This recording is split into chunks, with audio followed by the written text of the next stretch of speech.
ये हुए उसकी सूची मेरे पास है। पर आप क्या उम्मीद करते हैं कि वो आपको बताएंगे किस सौदे में ये गए? ये मैं नहीं मानता कि विधायकों ऐसी कोई बात थी जिससे वे दुखी थे, वे नाराज थे। समय समय पर मेरे पास मिल लेते थे, पर मुझे भी प्रदेश संभालना।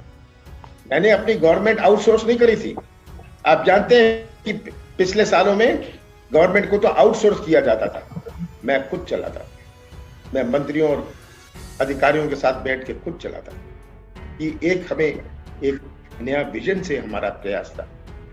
तो ये आप कहें, कोई कहे कि ये विधायक दुखी थे, मैं इसे स्वीकार करने को तैयार नहीं हूं। सबसे पहले तो मैं कहना चाहता हूं कि शिवराज जी ने 23 मार्च को कहा कि कोई टेस्टिंग नहीं हुई। या तो उनको जानकारी नहीं, या तो ये बात बिल्कुल झूठ है। पहला टेस्ट 19 मार्च को निर्थ में हो गया था। आज जो डिले हुआ है टेस्टिंग में, आज कैसी टेस्टिंग हुई? टेस्टिंग रिजल्ट 10 दिन बाद होता है। 10 दिन में जिसको कोरोना नहीं होता उसको अस्पताल में हो जाता है, जिसको कोरोना हो गया होता है उसकी मृत्यु हो जाती है। तो ऐसा प्रबंध करना था कि हमारे पास ventilator, kits, PPE, test kit सब उपलब्ध होते। मैं तो एक साफ प्रश्न पूछता हूं इस गवर्नमेंट से, ये घोषित करें कि कितनी प्रोक्योरमेंट हुई है 24 मार्च से लेके आज तक, वेंटिलेटर की, किट्स की, पीपीईज की, टेस्ट किट की उन्होंने उपलब्ध कराई है। आज कौन से हमारे ग्रामीण क्षेत्र में, कौन से हमारे कस्बों में टेस्टिंग हो रही है? ये टेस्टिंग जो है इसको भी दबाया जा रहा है। ये टेस्टिंग दबाया जा रहा है। कोई टेस्ट मत करो तो कोई कोरोना नहीं, ये इनका प्रयास है। तो आज भोपाल, इंदौर, जबलपुर, बड़े बड़े शहर ले लें और गिने चुने जिलों के मुख्यालय ले लें, वहां कुछ जो फंस गया, जो बीमार हो गया, उसकी टेस्टिंग करा ली। पर कौन सी व्यवस्थित टेस्टिंग सब जिलों में हो रही है, कस्बों में हो रही है, ब्लॉक में हो रही है? ये करना बहुत आवश्यक है, क्योंकि कोविड जिस तरह फैलता है ये साधारण नहीं है, ये साधारण फ्लू नहीं है।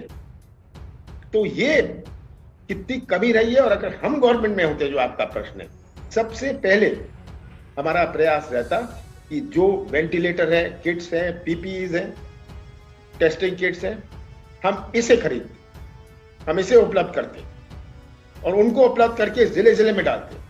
आज दूसरा क्वेश्चन मैं पहले आंसर कर दूं कि जैसी नियुक्ति हो जाएगी दूसरे अध्यक्ष की, मैंने तो लोकसभा चुनाव के बाद कांग्रेस अध्यक्ष को कहा था कि मैंने अब दूसरा अध्यक्ष बना दिया जाए, मुझे यहाँ रहने में दिलचस्पी नहीं है। पर अब जो परिस्थितियां हैं, अब हमारे पास 24 उपचुनाव हैं, कोविड है, इसमें क्या फैसला दिल्ली से होता है हमारी कांग्रेस अध्यक्ष करती है, ये आगे आने वाला समय बताएगा।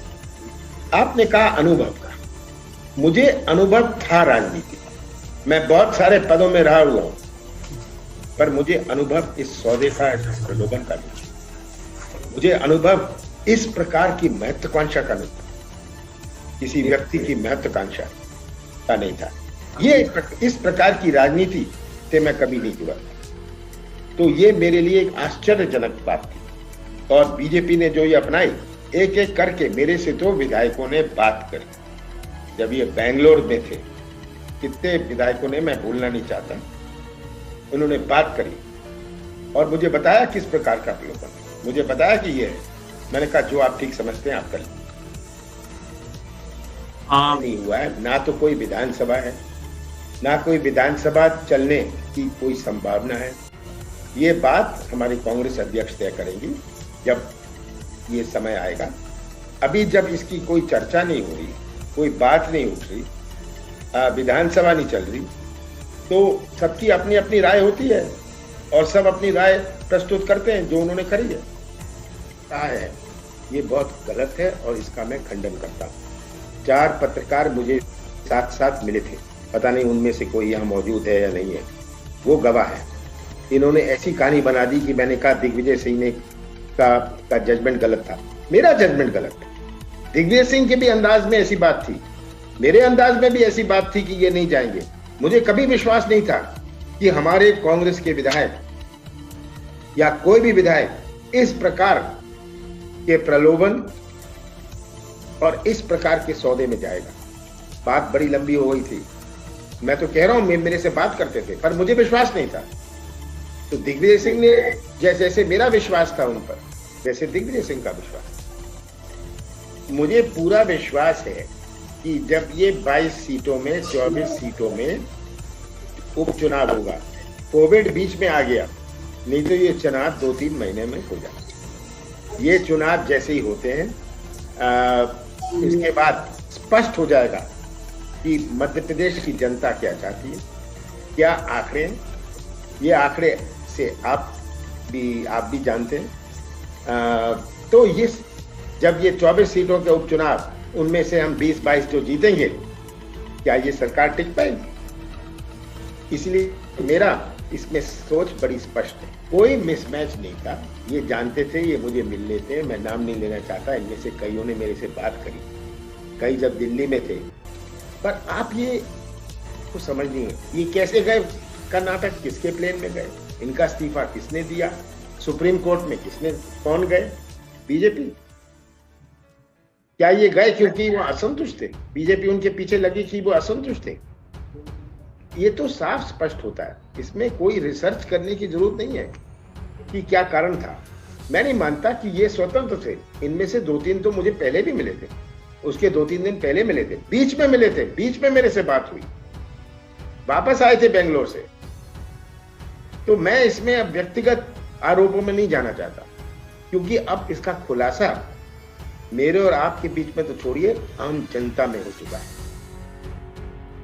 आज पूरी टीम है, दिग्विजय सिंह से जैसे पहले संबंध थे वैसे आज संबंध, और वैसे ही रहेंगे। जो टीम है हम सब मिलकर करेंगे, मुझे कोई नई टीम बनाने की आवश्यकता नहीं है, मुझे अपने सब साथियों के ऊपर पूरा विश्वास है। हम सब मिलके इस उपचुनाव में उतरेंगे। उपचुनाव की हम तैयारी शुरू कर रहे हैं। अलग अलग रोज, लगभग रोजाना मेरे अलग अलग लोगों से बात होती रहती है, जिलों में बात होती है, ब्लॉक में बात होती है, मैं फोन पर करता जा रहा हूं। तो ऐसी कोई बात नहीं है कि नई टीम बनाने की आवश्यकता पड़ेगी। मुझे पूरी उम्मीद है। ग्वालियर संभाग में 16 सीटें हैं, जिसमें से एक तो रेगुलर उपचुनाव है और 15 सीटें हैं जिन्होंने इस्तीफा दे दिया। तो इसमें मैं सोचता हूं सब, जैसे मैंने कहा, पूरा खुलासा आम जनता के सामने हो गया है और इतनी भी स्पष्टीकरण दे दें। आज भारतीय जनता पार्टी के वहां के स्थानीय नेता जो भारतीय जनता पार्टी का झंडा लिए 20, 30, 40 साल से खड़े थे, उनका भविष्य कहां जाएगा? वो क्या कितनी लगन से वो काम करेंगे और उनसे कैसी उम्मीद करनी चाहिए, कैसी उम्मीद करनी चाहिए? तो ये आज सबसे बड़ी बात है। मुझे कोई चिंता नहीं है उपचुनाव के बारे में। क्या मेरे से तो बहुत सारे संपर्क में हैं, मैं तो सबसे संपर्क रखता हूँ। समय आने पर वो भी सामने आएंगे। अभी मंत्रिमंडल का ये अपना पूरा मंत्रिमंडल बना लें, पहला मंत्रिमंडल इतिहास में है जो इतने समय तक एक ही मुख्यमंत्री रहा, उसके बाद 5 बनाए। अब क्या करेंगे? अब किसको बनाएंगे, किसको नहीं बनाएंगे, कौन से संभाग को, कौन से जिलों को अपना प्रतिनिधित्व देंगे, क्या कितने वरिष्ठ होंगे, कितने नए होंगे, ये सब तो अब शिवराज जी को झेलना पड़ेगा। झेलें इसको बैठ के।